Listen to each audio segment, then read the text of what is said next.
Israel അടുത്ത കാലത്തൊന്നും നേരിട്ടിട്ടില്ലാത്ത തിരിച്ചടിയുടെ ഓർമ്മദിനമായിട്ടാണ് 2024 October 7 ഓർമ്മിക്കപ്പെടുന്നത്.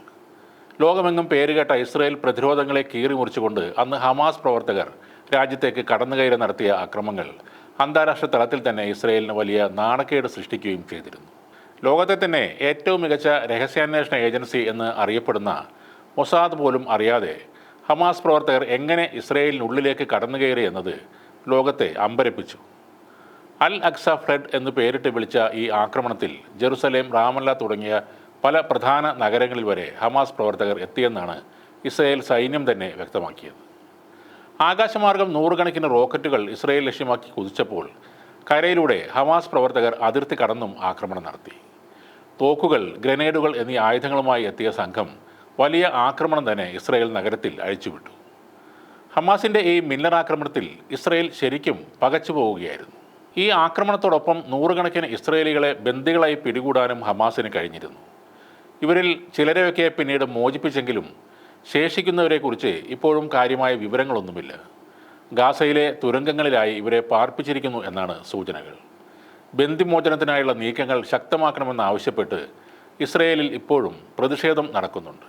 എന്നാൽ ഹമാസ് ഇസ്രായേലിൽ കയറി നടത്തിയ ആക്രമണം വലിയ വിജയമായിരുന്നെങ്കിലും അതിന് കൊടുക്കേണ്ടി വന്ന വില അതിലും വലുതായിരുന്നു. ഗാസയിൽ വലിയ പ്രത്യാക്രമണം തന്നെയാണ് ഇസ്രായേൽ സേന അഴിച്ചുവിട്ടത്. കുട്ടികളും സ്ത്രീകളും ഉൾപ്പെടെ 10,000-കണക്കിന് ആളുകളാണ് ഗാസയിൽ കൊല്ലപ്പെട്ടത്. അതായത് യുദ്ധം ആരംഭിച്ച് ഇതുവരെയായി 41,870 പലസ്തീനികളാണ് കൊല്ലപ്പെട്ടത്. അതിലേറെ ആളുകൾക്ക് പലായനം ചെയ്തു പോകേണ്ടി വന്നു. ഹമാസിൻ്റെ ഒട്ടുമുക്ക പ്രമുഖ നേതാക്കളും ഇതിനിടയിൽ ഇസ്രായേൽ ആക്രമണത്തിൽ കൊല്ലപ്പെടുകയും ചെയ്തിട്ടുണ്ട്. വളരെ സംഘർഷഭരിതമായ ഒരു സാഹചര്യത്തിലൂടെയാണ് ഈ മേഖല ഇപ്പോഴും കടന്നുപോയിക്കൊണ്ടിരിക്കുന്നത്. 2023 ഒക്ടോബർ 7 ഹമാസ് നടത്തിയ ആക്രമണത്തിന് ഇസ്രായേൽ ഇന്ന് ഏതെങ്കിലും വിധത്തിൽ കനത്ത തിരിച്ചടി നൽകുമോ എന്ന ആശങ്കയോടെ ഉറ്റുനോക്കുകയാണ് പലരും.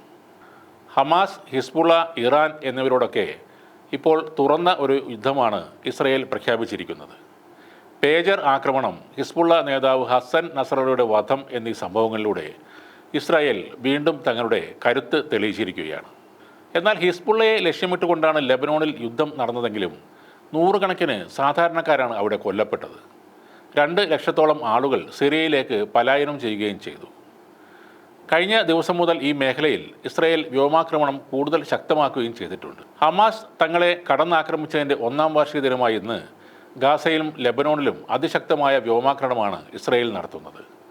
അഭയാർത്ഥി ക്യാമ്പുകളും ആശുപത്രികളും അടക്കം സകല സ്ഥലങ്ങളിലും ഇസ്രായേൽ ഇപ്പോൾ ആക്രമണം നടത്തിക്കൊണ്ടിരിക്കുകയാണ്.